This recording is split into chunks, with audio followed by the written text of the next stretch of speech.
What's up, everyone, and welcome to ClearTalk. So here I am. Yes, I'm finally making another Jesus video. This is part two. So this is going to be Jesus' childhood. So this is after the infancy narrative, but before his ministry. Okay. What do we know? Where do we find anything? And what do I personally think about it? Um, so to start, welcome. Thank you for coming here. If you're new to this, I have started this religious series. I have quite a few videos in this series. You can go check them out before or after this, rather, if you want to go ahead and just finish this video. If you're returning, uh, you're freaking awesome, and thank you very much. Welcome back. You more likely have already watched the other videos, but if you haven't, if there's some you missed, there's a playlist somewhere on the channel. You can check that out or just backtrack to the videos, however you want to do it. But here we are. We are in part two of Jesus. There will be 4 parts. The third will be his ministry, and fourth will be the death and resurrection. But here today we are talking about his childhood. So where we left off was in the infancy, right? And on the infancy, don't want to give too much away. In the infancy, I basically, stated that it is, well, the only books were Matthew and Luke that have an infancy narrative, gospel wise. The Mark and John does not. Although Matthew and Luke both infancy narratives are basically completely different. They do not match up outside of, Jesus being born in Nazareth and at some point making it to Bethlehem, or being born in Bethlehem and somehow making it back to Nazareth, the connection there, and him being, born of a virgin. That's pretty much it. Outside of that, everything else is different between the two. But what I did state also in there was that Luke, the first 2 chapters of Luke with the infancy narrative, or I think the infancy narrative is actually the 2nd chapter, but either way, that it appears that it may not have necessarily been original to the text, and that there's a lot of people who actually think that the childhood narrative that we're about to discuss in Luke actually was the original start to Luke, or the original start to an earlier Luke, possibly. Because there's ideas that there's several books that may have went through different versions. John's may have went through different versions. Luke's may have went through different versions. And so, like, with Luke, the big question, a lot of people still hold that there is original, but the big question is whether or not the first 2, because without the first 2, for one, the way it's constructed, it's mostly derives from more like I think an Arabic more style or something, that it doesn't really necessarily fit linguistically with the rest of Luke. It just sounds a little out of place, although some try to apologetics with that by just saying that it was meant to be that way because Luke wanted it to connect to the Old Testament, and that's how he started it, for it to be a connection with the prophecy building, which would have been more argumentative for Matthew than Luke, because Luke doesn't really anywhere else necessarily try to make some sort of connection to prophecy. Like, that's not the idea behind Luke's gospel. That's more Matthew. Matthew is the one that's constantly obsessed with making those connections to the Old Testament, not Luke. So it doesn't really It doesn't make a lot of sense for people to argue that, but nevertheless. So here we are with, and in that conclusion, I stated that, for me, I don't think it was original. Matter of fact, I think it was just completely made up. And that the reason behind that was that I don't think anybody knows what his birth was. I don't even think I think Matthew's was made up too. I don't think anybody really knew. I think it was all just sort of created after the fact. But that's me.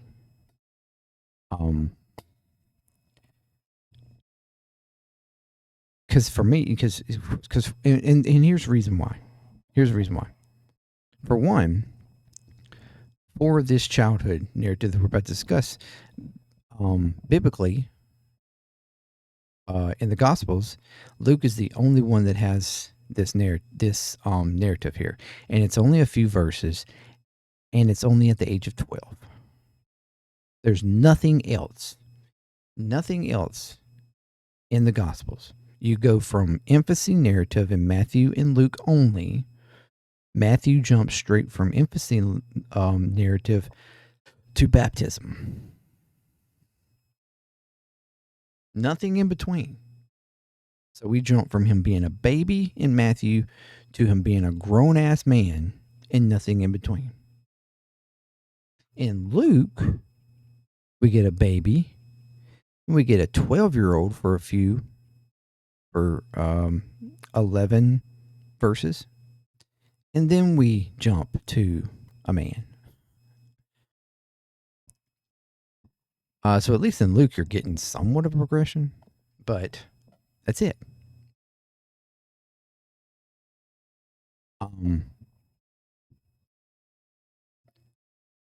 So for me, it feels like in Mark and John both pretty much start at adulthood. There's no childhood narrative. There's no baby narrative. Nothing. Now, why? For starters, like if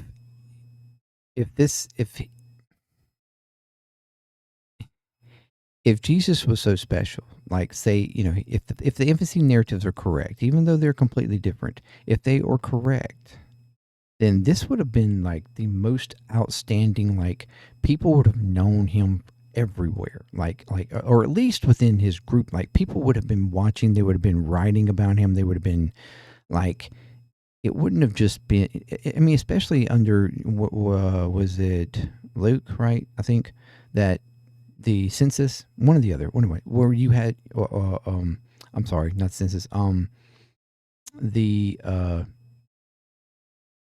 killing of the firstborns by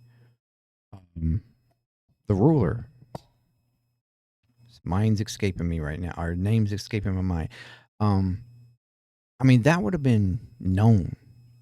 That it would have been like people would have been paying attention, would have been watching where, at any point, even once he made it back, it would have been known. He would have been followed.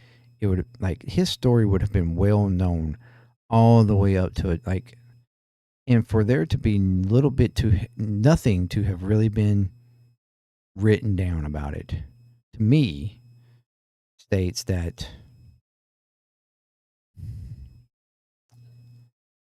I'm not so sure anybody knew about this guy. I don't think anybody knew about him actually until he was an adult. And he started making his rounds, saying a bunch of shit that seemed out, whoa. And then they started paying attention. But, you have to give some life, right, to somebody like that. So you have to try to create, especially when you're talking about this, this person is divine, or he comes from some type of divinity connection. You have to create something that attaches him to a divine being. So therefore, infancy narrative, and even this childhood narrative here. So we have, I have it pulled up here. All right, biblical account. Let me zoom in a little bit. There we go. That's work. All right, so here is. This is in Luke, Gospel of Luke 2:41 through 52. All right, boom. This is it right here. This is all we get in the Gospels of his childhood. Every year his parents went to Jerusalem for the feast of the Passover, and when he was 12 years old, he went up according to the customs of the feast. They went up, sorry. When those days were over and they were returning home, the boy Jesus stayed behind in Jerusalem, but his parents were unaware he had stayed. Assuming he was in their company, they traveled on for a day before they began to look for him among their relatives and friends. When they could not find him, you go. Let's stop over there for a second. Let's stop there for a second. Let's don't go any further for a second. You're telling me that this is God's son. This is the holy man himself, the holy baby and boy himself. You were approached by, angels, everything else telling you of his divinity, he's special, and all the things he's going to do, and you go an entire day of traveling, not paying attention that he's not with you. I'm just wondering, like, okay. Anyway, all right. This is okay. Let's ignore it. Finally, these 3 days. Oh, sorry. When they could not find him, they returned to Jerusalem to search for him. Finally, after 3 days, they found him in the temple courts, sitting among the teachers, listening to them and asking them questions. And all who heard him were astounded at his understanding and his answers. When his parents saw him, they were astonished. "Child, why have you done this to us?" his mother asked. "Your father and I have been anxiously searching for you." "Why were you looking for me?" he asked. "Did you not know that I had to be in my father's house?" But they did not understand the statement he was making to them. They did not understand the statement he was making to them. So they did not know that he was a child of God. What he would be saying. He was in the temple.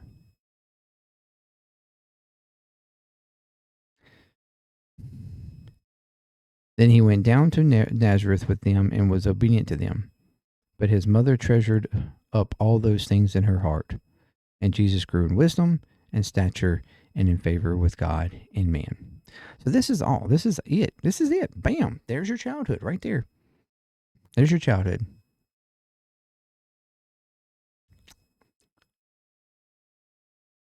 Roughly, what? Probably 25 years. And this is all you get. One moment at the age of 12.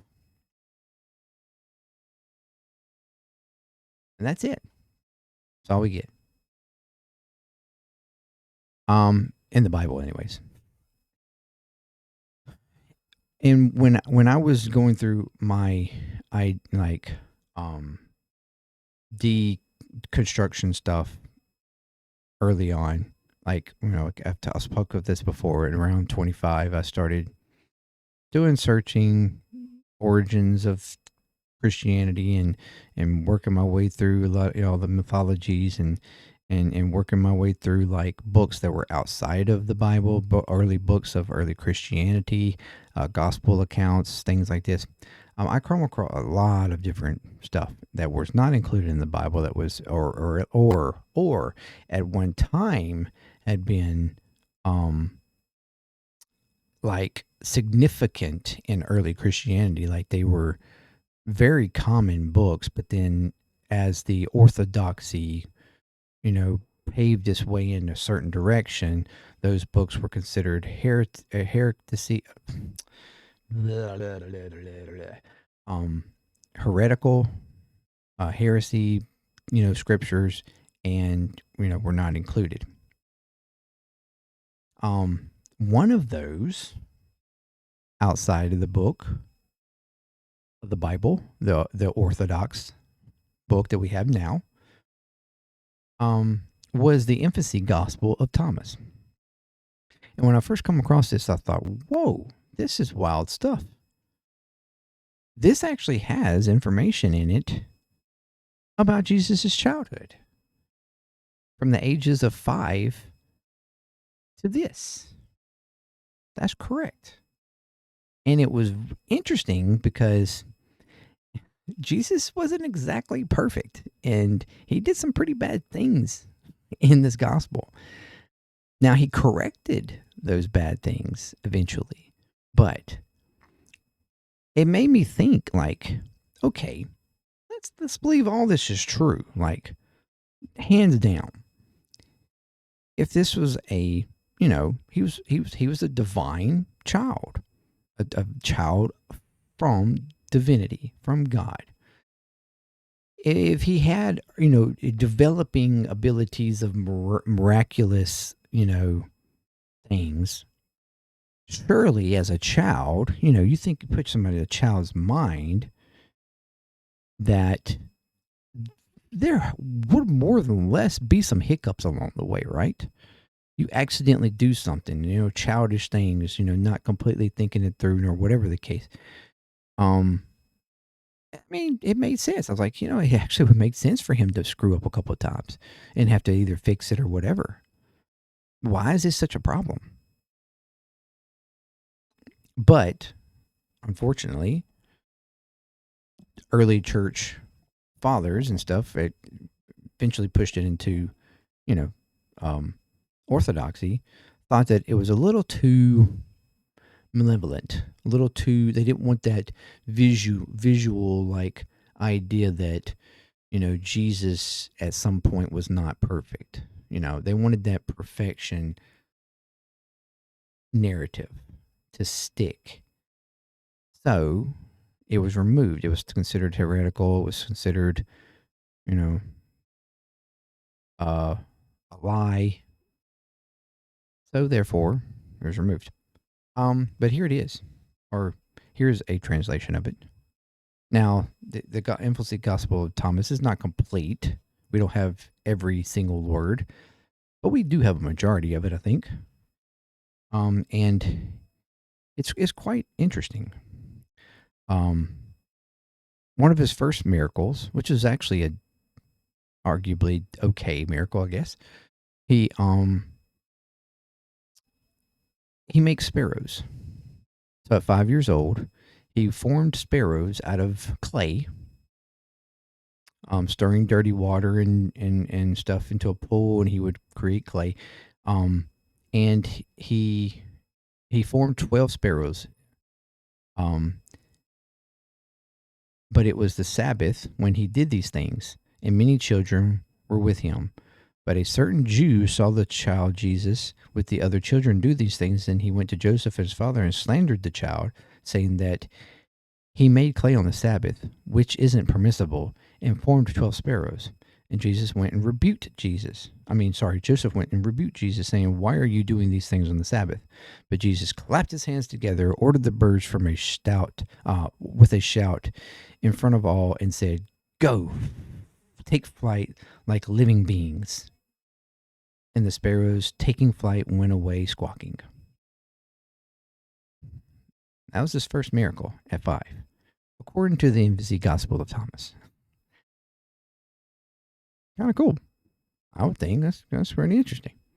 Huh. Okay. He made some clay birds come to life. But here's where things get a little rough.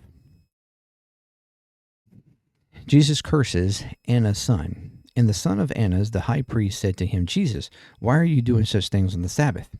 And having taken a willow twig, he destroyed the pools and drained the water which Jesus had gathered, and he dried up their gatherings. The child did, the son of Anna. But having seen what had happened, Jesus said to him, "Your fruit will have no root, and your shoot will be withered like a scorched branch in a violent wind." At 5 years old. and immediately that child withered away. So he killed a kid, spoke words, and the child withered away. Woof, that's rough.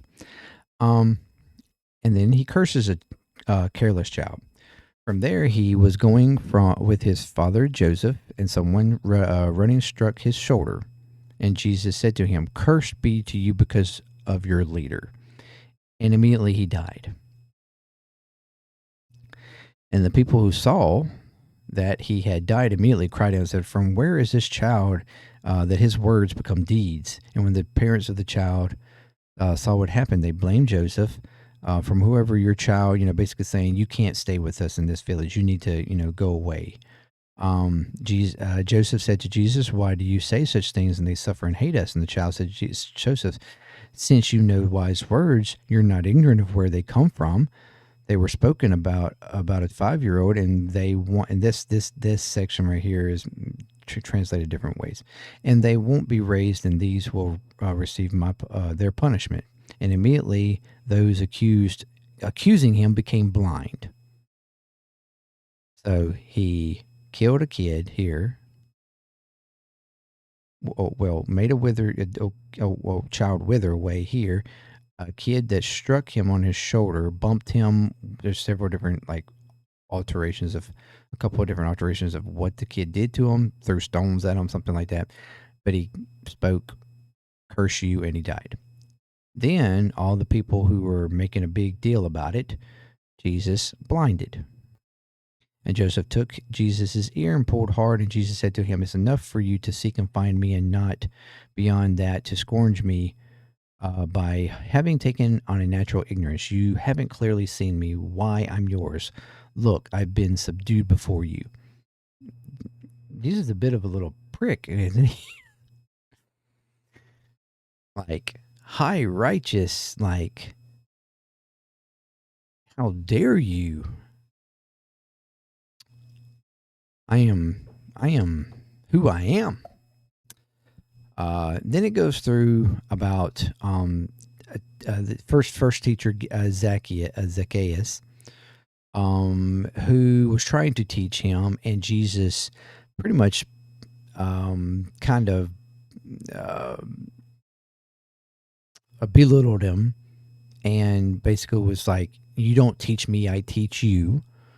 Trying to summarize this is basically what he did. And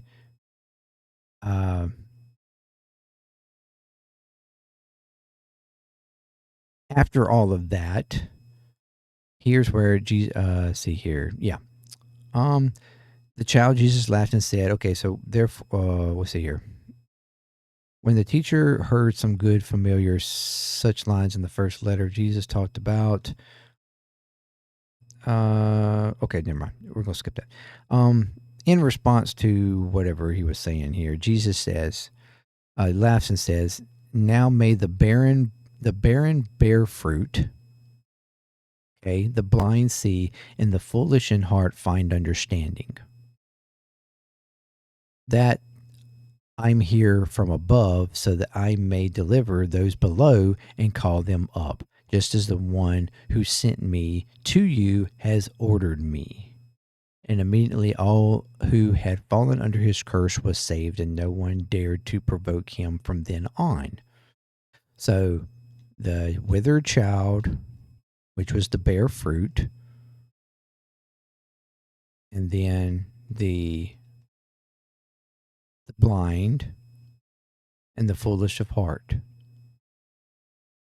So all those who had previously killed or made blind, he reversed the actions. Here, again, so this is, and then from here on, he does more miracle work, like more actual good work. So he had his bout of bad actions. And then after, being taught or working through some of that with the teacher, he takes all that away. Here though, there's a little bit of it has some different ending section to it, but after again and again, after many days, Jesus was playing with other children on a certain roof at an upstairs room, but one of the children fell and died, and the other child saw this and went into their house, and then left Jesus alone. And the parents of the child who had died came and accused Jesus. You pushed down our child. Jesus said, I did not push him down. And they were raging and shouting. Jesus came down from the roof and stood beside the body and cried in a loud voice, Zeno, Zeno, because that was his name, rise and say whether I pushed you down. And he rose and said, no, sir. Some translations are no Lord, no, what does it say? No Lord and no, like, Savior? No, not Savior. Lord, no teacher, maybe? Master, sorry, Master. And they saw and were amazed. And again, Jesus said to him, fall asleep. So this one right here, fall asleep, is not included in some translations or in some versions of the infancy gospel. Because here basically is saying that he basically had him go back, he dead. So he raised him from the dead and then let him go back dead. And then some versions leave that out as if he raised him from the dead and he stayed alive. And then he continued to do others. Heals a woodcutter, carries water in his cloak, miracles of the harvest, miracles of the bed, second teacher, third teachers, other things that come about. He heals James's snake bite, which is his brother's snake bite. Heals a baby, heals a builder, heals a temple. Heals a builder, and then so he's does all these miracles that are good miracles, and whatnot. And so he goes through his bad bout, then he goes through doing a bunch of good miracles and whatnot, and then of course the infancy gospel of Thomas ends with Jesus in the temple, and it's pretty much a mirror version of what we find in Luke. Practically exact. And when Jesus was 12, his parents, according to the custom, Jerusalem for the festival of Passover, but during their return, Jesus stayed behind in Jerusalem, and his parents didn't know. And assuming he was in the traveling company, they went a day's journey and searched for him among their known relatives, and not finding him, they returned to Jerusalem to search for him. After 3 days, they found him in the temple, sitting in the middle of the teachers and listening from them and questioning them. And those hearing him were surprised how they questioned the elders and explained the many points of the law and the riddles and the parables of the prophets. Now, that's a little bit extra.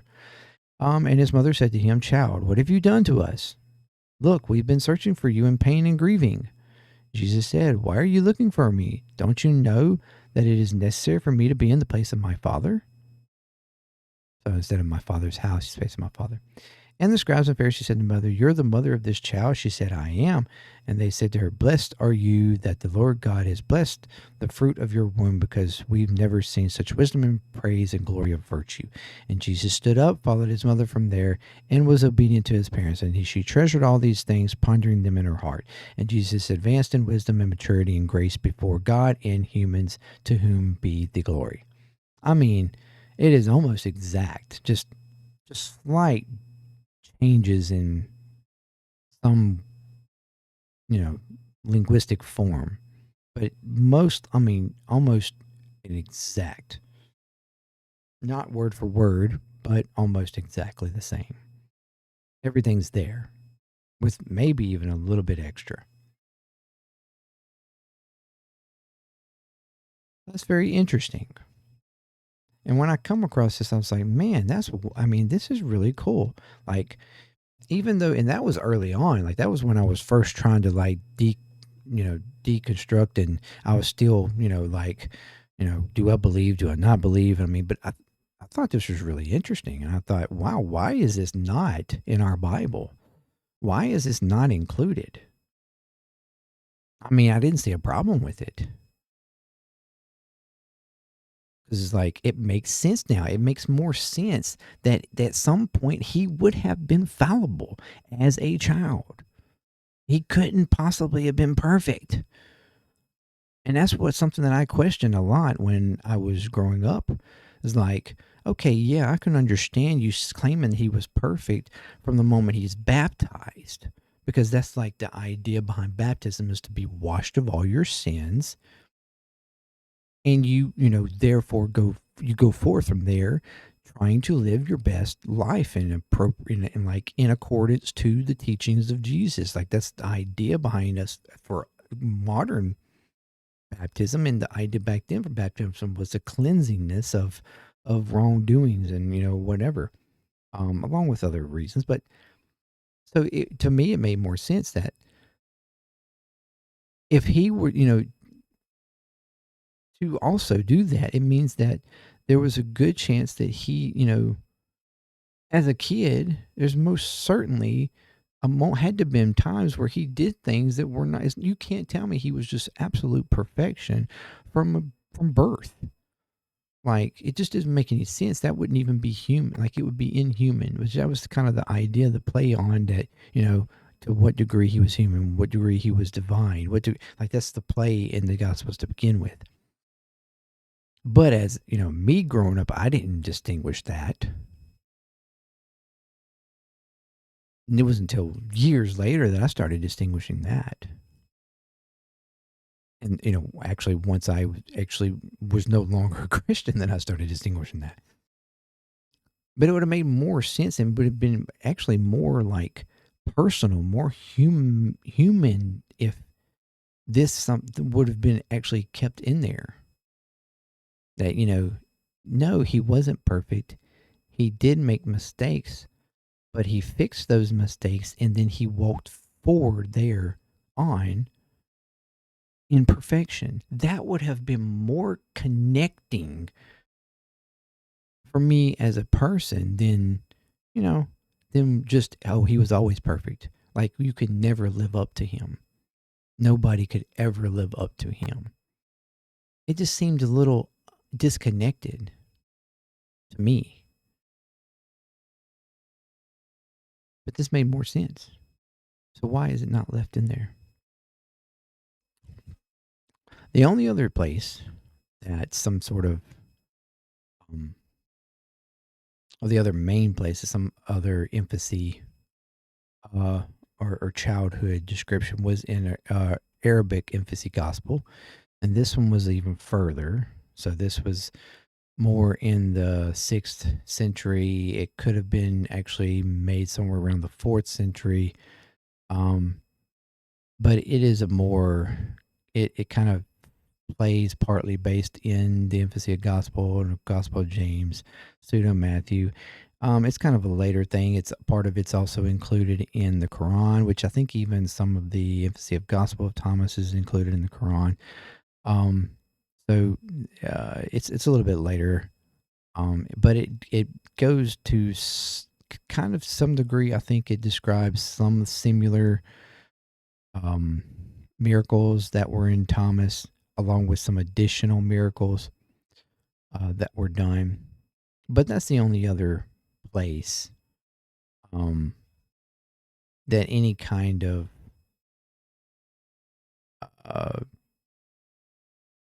childhood narrative can be found, really. So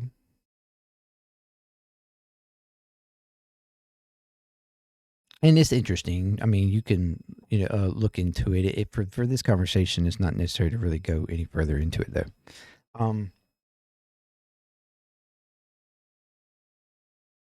So for me, like I said to begin with, while all of this is interesting, my point still stands that if he was like something of a miracle, I feel that even if it's by rumor, by, talk of the town, whatever, that word would get out, word would get around the area. He would be well known. Stories would be rampant of all the different things that he did. Um,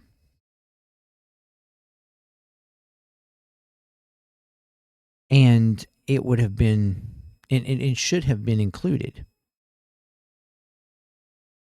in the Bible.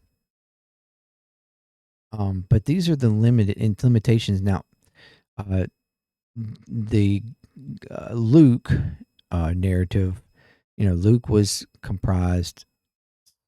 Most opinion is between 80 and 90 CE.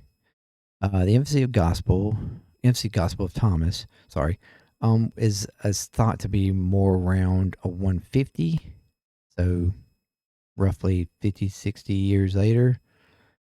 Some think it might be a little bit earlier. Some think it might be later, just like some think that Luke was later. Some people place Luke in the hundreds, like 120 or so, which would make more sense, even the idea of the infancy gospel, because now, like I said, Arabic infancy is 200 years later, 300 years later. But the fact that the infancy gospel of Thomas and the Luke narrative both have that narrative, that the 12-year-old temple narrative in it, to me, now there's no the connection that, or the idea that Luke is first. Most people consider that, well, then whoever wrote infancy gospel of Thomas more or less probably either took from Luke, because I question whether or not Luke actually took from Thomas's. But it would make more sense that that would not be the case, since Luke's version is a little bit shorter, doesn't quite have. There's a few extra stuff in Thomas, and if he had taken from Thomas, then it wouldn't make much sense for him to eliminate stuff. Most of the time, you don't consider that people would eliminate sources from sources. They either are altering it or adding to. So is a very good chance that, yes, either the infancy gospel of Thomas knew of Luke's version and took from it, just adding it as a conclusion to the rest of its story, and then to maybe even be included in the collection of stories, or they both have a other source, whether it be a oral source or some other, like, written source somewhere that has been left to history. So, but even so, you still then, even if you want to say, well, yeah, okay, well, then if that's the case, then we have the infancy, we have the middle, 5 to 12, and then we have 12. So there you go. There's a childhood there. Okay, but then that doesn't explain that why there's nothing from 12 on. I mean, we have broke down versions of so many people of that time, with full-fledged stories of their, but for some reason, Jesus is all broken up. Now, he come from a small place, true enough. Nazareth. It's in a rural area, not a whole lot of people, probably roughly a few hundred people live there. But they traveled between Egypt, supposedly, Bethlehem, Jerusalem. So he got around.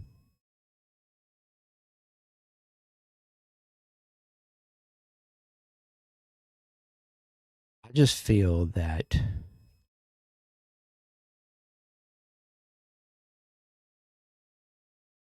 originally we had a story that started with him as a man. Now, you could say that between 12 and the moment he was baptized, he was going through his learning, his educational period, where he would probably have been, with some sort of um, um, some sort of like rabbi like teacher or something like that, or whatever. So maybe he would have been pulled away or not. Also, the other question is how much teaching could he have really been through, um, seeing as though he was from a rural area that most in that area didn't really go through any kind of training or like schooling. Um, of course, if you take in the emphasis of gospel of Thomas and stuff to heart, he didn't need to be taught. He was teaching the teachers. So, and he was already he was already being taught before 12.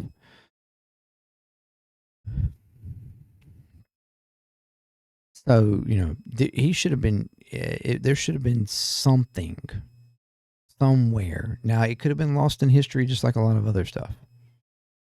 Um, but why somewhere somebody didn't have something between 12 and the time that he was baptized? With, John the Baptist. I mean, for me, it just, it's, as the kids say now, a little sus.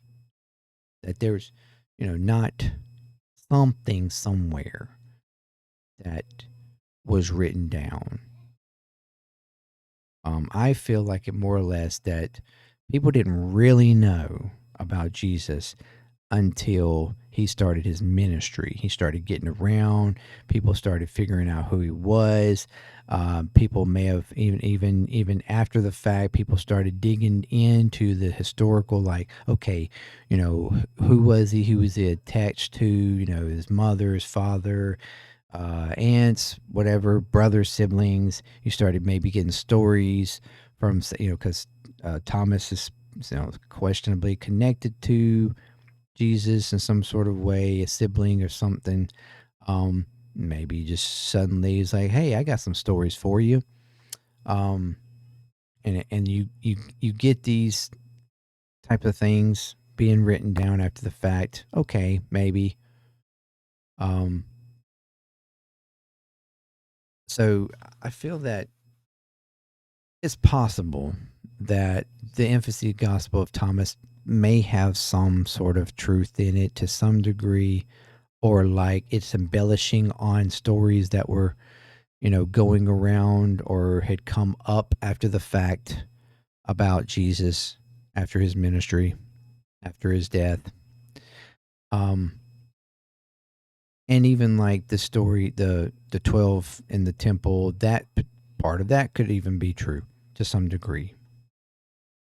Uh, Albeit probably embellished a little too. Uh, but I still am of the opinion that the birth narratives were completely made up. Because for, like I said, for starters, they do not connect with each other. They're completely different. Other gospels didn't even find it interesting enough to put them in there. Not even this part of it. I mean, not even Matthew put this in there. So it's wild that Luke somehow found some sort of, source somewhere, or had some sort of oral connection to someone somewhere that has this story, but yet Mark, Matthew, John, especially John being the later, John didn't have any of that. John's the latest one, and he didn't have any of that. It makes it like,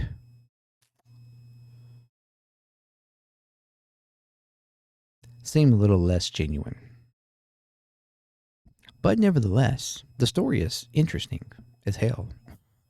I especially have always liked the emphasis Gospel of Thomas. I thought I actually connect with that more than I do a lot of the other stories of Jesus, because it makes it more humanistic. It gives you that, personal connection of, yes, I fucked up at one point, but now, I saw where I messed up and I changed those things and I went forward being a better version of myself. That's so much more, you know, in line and connected to human emotion and human reality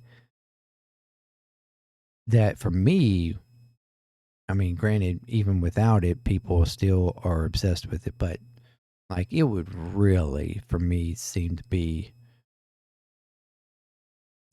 or it would have been something that I would have connected with and had an even deeper connection when I was a Christian than without it. Um, but yeah, that's 45 minutes. that's that's the childhood of Jesus. Um, and like I said, I find it interesting. Very little information, but interesting enough. Uh, possibly to the actual like person or persons that I think were used to build the story of Jesus. Ultimately, maybe there is some truth with like, yeah, like underneath truth of some of these stories. Um, but then, like I said, but then they were embellished in the miracle work part of them, um, for storytelling, to make things interesting, to connect him to some divine ability and, of God, to further the narrative of the story altogether. Um, but yeah, the birth stuff to me is still completely just made up.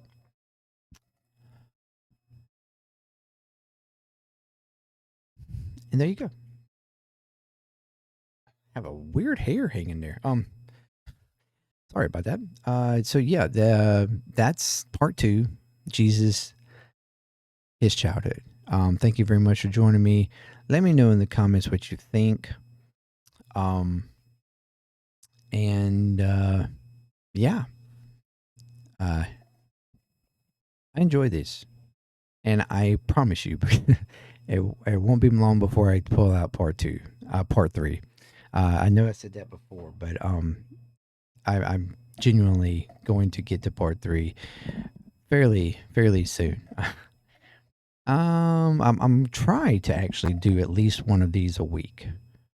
I want to full on like, I've got to keep up with the content of things going on in the world with politics and stuff like that. But I also want to at least do one sort of religious context type of video a week. Maybe I can pull off two, but at least one to further and continue this um, series. And if there's anything else that you would like me to talk about, like I said, I planned for the other two parts for this. But if there's other things that you would like me to talk about or expand on, or whatever, if you got questions, whatever, feel free to ask them in the comments. And yeah, thank you very much for joining me. Until next time, peace. ClearTalk, JMD. I'm out.